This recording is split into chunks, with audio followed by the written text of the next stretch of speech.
ये बात करते हैं माइनॉरिटी की 15% है। अरे तुम झूठ बोलते हो। या मुस्लिम माइनॉरिटी में नहीं, मेजोरिटी में 190 करोड़ संसार में मुसलमान है। हिंदू कितने? 100 करोड़। एकता कितनी? 10 करोड़ में भी नहीं। हमारे शिवलिंग के बारे में जब बोला तो नुपुर शर्मा ने, ओ मौलानाओं ने, इन्हें तो तभी प्रोटेस्ट कर देना चाहिए था। ये लोग करते क्या है, न्यूज में देखते हैं वीडियो और कमेंट छोड़ देते हैं, हम नुपुर शर्मा के साथ है। ऐसे साथ का घंटा फायदा तुम्हारा। अभी मैं नुपुर शर्मा की एक स्टोरी बताता हूँ और समझना तुम्हारी समझ से कितना परे है। 26 तारीख को नुपुर शर्मा का बयान था। मौलानाओं ने पहले से अंतरराष्ट्रीय देश पे बात कर रखी थी कि हम ऐसे ऐसे शिवलिंग के बारे में बोलेंगे तो पलट के हमारे पे जवाब मोहम्मद का ऐसा आएगा। ठीक है, नुपुर शर्मा ने जवाब दिया। अगले दिन जुम्मा भी था। अगले दिन उन्होंने पत्थरबाजी क्यों नहीं करी? ना तो इन पे व्हाट्सएप ग्रुप था, ना इन पे पत्थर थे, ना इन पे पेट्रोल था, ना इन पे खाली दारू की बोतलें थी, ना इन पे युवा का जोश था। इसलिए इन्होंने 7 दिन की प्लानिंग करी। पता, हम क्रिमिनल लॉ जब पढ़ते हैं ना तो हमें पढ़ाया जाता है कि जहाँ प्रोवोकेशन होती है वहाँ प्लानिंग नहीं होती, और जहाँ प्लानिंग होती है वहाँ प्रोवोकेशन नहीं होती। आप बताइए, रामनवमी में जब पत्थरबाजी हुई, इन्होंने कहा जज साहब से कि जज साहब एक भीड़ आई हमारे इधर और हमें गुस्सा आया और हमने पत्थरबाजी करी। तुम्हारे को जब गुस्सा आया तो 2-3 मिनट बाद तुम्हारे पे पत्थर कैसे निकल गए? अरे पत्थरबाज है। मैं बता रहा हूँ सारे मुस्लिम नहीं है, लेकिन एक ही कौम के 99.99999999% आतंकवादी निकलते हैं। भीड़ इकट्ठा हो जाती है, उससे युवा भटक जाता है। जुम्मा पे क्यों होता है? आज भी तो जुम्मा था, आज भी तो जुम्मा था।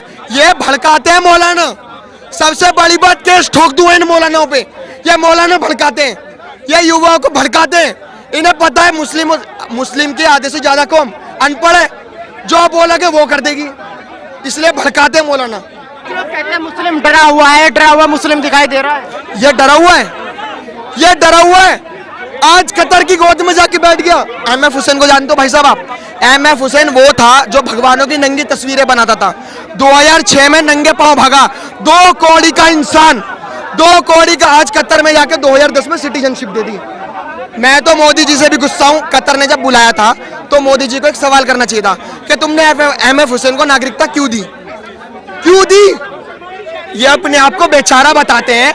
पत्थर हम पे मारते हो, पेट्रोल हम पे मारते हो, दारू की खाली बोतलें हम पे मारते हो, अपने आप को बेचारा बताते। अरे शर्म करो, तुम्हें तो डूब मर जाना चाहिए। तुमने नमाज को ऐसा कर दिया। मोदी जी ने कहा था एक हाथ में लैपटॉप और एक हाथ में कुरान होगी, लेकिन आज तुमने एक हाथ में पत्थर और एक हाथ में संविधान रख रखा है। जहां जा रहे हो अंतरराष्ट्रीय स्तर पर संविधान की धज्जियां उड़ा रहे हो, और जहां जा रहे हो वहां पत्थरबाजी कर रहे हो। आज नुपुर शर्मा ने एक बयान दिया तो तुम्हारी ऐसे फड़फड़ा गई। अरे चाइना में तो दाढ़ियां कटवाई जा रही हैं, चाइना में तो कुरान शरीफ की आयतें मिटाई जा रही हैं, चाइना में तो कंसंट्रेशन डिटेंशन सेंटर में रख रखा है, चाइना में तो मुसलमानों के दिमाग से इस्लाम को खुरेज खुरेज की निकाला जा रहा है। आज जितने भी पत्थरबाजी हो रही है, मोदी जी बुरा मत मानना, ये आपकी वजह से हो रही है। आपने जो हमारी श्रद्धा बनाने रखने वाले के लिए नुपुर शर्मा थी, उसने हमारे लिए बोला, आपने गलत निकाल दिया। जब एक प्लेन हाईजैक होता है तो मेजर या मेयर कोशिश करता है कि उनकी बात ना मानी जाए, वरना आतंकवादी सोचते सरकार दबी हुई है। आपने बहुत गलत करा, आपको नहीं करना चाहिए। आज ओवैसी की आत्मा खुश हो गई, हर एक पत्थरबाज की आत्मा खुश हो गई। इतना गुस्सा, एक मोहम्मद, एक इंसानी तो था वो, 561 में जन्म ही तो हुआ था उसका। अरे हमारा तो 5 लाख साल पहले का धर्म है, सनातन धर्म। अच्छा, आखिरी सवाल ये है कि आपने देखा था यूपी में बुलडोजर चल जाता था, अब की बार बुलडोजर में देरी क्यों हो रही है? डंडे तो पड़ेंगे जरूर, और अगर डंडे पड़ेंगे तो ऐसे पड़ेंगे जिसपे डंडे पड़ेंगे ना उसकी आवाज और मियां खलीफा की आवाज में कोई फर्क नहीं पड़ेगा। डंडे इतनी गंदी तरीके से पड़ेंगे। ये योगी है, तुम्हारा बाप है। डंडे तो पड़ेंगे जरूर, और अगर डंडे पड़ेंगे तो ऐसे पड़ेंगे जिसपे डंडे पड़ेंगे ना उसकी आवाज और मियां खलीफा की आवाज में कोई फर्क नहीं पड़ेगा। डंडे इतनी गंदी तरीके से पड़ेंगे। ये योगी है, तुम्हारा बाप है। पहले जम्मू कश्मीर में पत्थरबाजी देखने को मिलती थी, आज पूरे भारत में पत्थरबाजी देखने को मिलती है। सर ये संयोग नहीं, प्रयोग है, और यह वाला प्रयोग हिंदू भी कर सकता है, लेकिन हिंदू सहिष्णु है। अगर ये सोचते हैं प्रधानमंत्री झुक जाएगा, तो प्रधानमंत्री जी ने खुद कहा है ये संयोग नहीं, प्रयोग है, इन्हें कपड़ों से पहचानो। दंगे हमेशा यही लोग करते हैं, शुक्रवार की नमाज के बाद ही करते हैं, और ये दूसरा ऐसा शुक्रवार हो गया जब दंगे हो गए। पहले इन्होंने कानपुर में कर दिए, और अब इन्होंने यहाँ सहारनपुर, रांची, महाराष्ट्र और दिल्ली जामा मस्जिद, और ये सुनने में भी आ रहा है कि प्रायोजित दंगे हैं AIMIM की तरफ से, जो ओवैसी की पार्टी है, क्योंकि जामा मस्जिद ने इन्हें डिनाई कर दिया है ये कह के कि हमने तो कोई प्रोटेस्ट रखा ही नहीं था। बाद में पता लगा कि ओवैसी पे भी एफआईआर हुई है, इसलिए ये लोग ज़्यादा बहक गए हैं। और इसका एक रीज़न ये भी है कि 2024 की वो तैयारी कर रहा है, क्योंकि वो चाहता है लोकसभा में ज़्यादा से ज़्यादा मुसलमान पहुँचे, तो ये एक स्ट्रैटेजी भी हो सकती है।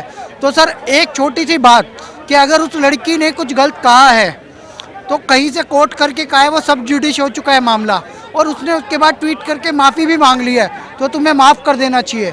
लेकिन आप फिर भी आप अगर बल प्रयोग करते हो, भारत की सरकारी संपत्ति को नुकसान पहुंचाते हो, तो तुम इस देश के गद्दार हो। क्योंकि ये देश चलता है संविधान से, ये देश हमारे टैक्स के पैसों से चलता है, और देश में सब टैक्स देते हैं तब जाके सरकारी संपत्तियां खड़ी होती है। आप किसी की इजाज़त लिए बगैर और बिना सरकार से परमिशन लिए आप प्रदर्शन करते हो, किसी की भी गाड़ी और घर तोड़ देते हो, पुलिस वालों को पीटते हो, मीडिया वालों को पीटते हो, यह एक अधर्मियों का काम है, यह न्यायपूर्ण नहीं है, अशांति प्रिय समुदाय का काम है। और हम आपको खुलेआम कहते हैं आप शांति प्रिय नहीं, अशांति प्रिय समुदाय हो, आप हमेशा ऐसा ही करते हो और इस देश को जलाते हो। और एक और मैं आपको बात बोल देता हूँ, आप ध्यान रखना 80% हिंदू रहता है यहाँ। अगर हम रोड पे आ गए ना तो छुपने की जगह नहीं मिलेगी। इसलिए धर्म को लेके कभी भी आप इधर उधर की बात मत करो। अगर कोई बात मनवानी है, देश का कोर्ट है, हाई कोर्ट है, सेशन कोर्ट है, सुप्रीम कोर्ट है, पुलिस है, आप उनके पास जाओ, ज्ञापन दो, लेकिन आप हमला मत करो। आप हमला कर रहे हो निर्दोषों पे, आप टारगेट कर रहे हो निर्दोषों को, यह बर्दाश्त नहीं किया जाएगा। यह देश लोकतंत्र से चलता है, संविधान से चलता है, आपको भी उसी प्रक्रिया से चलना पड़ेगा। ये शरिया से चलने वाला देश नहीं है, संविधान से चलने वाला देश है।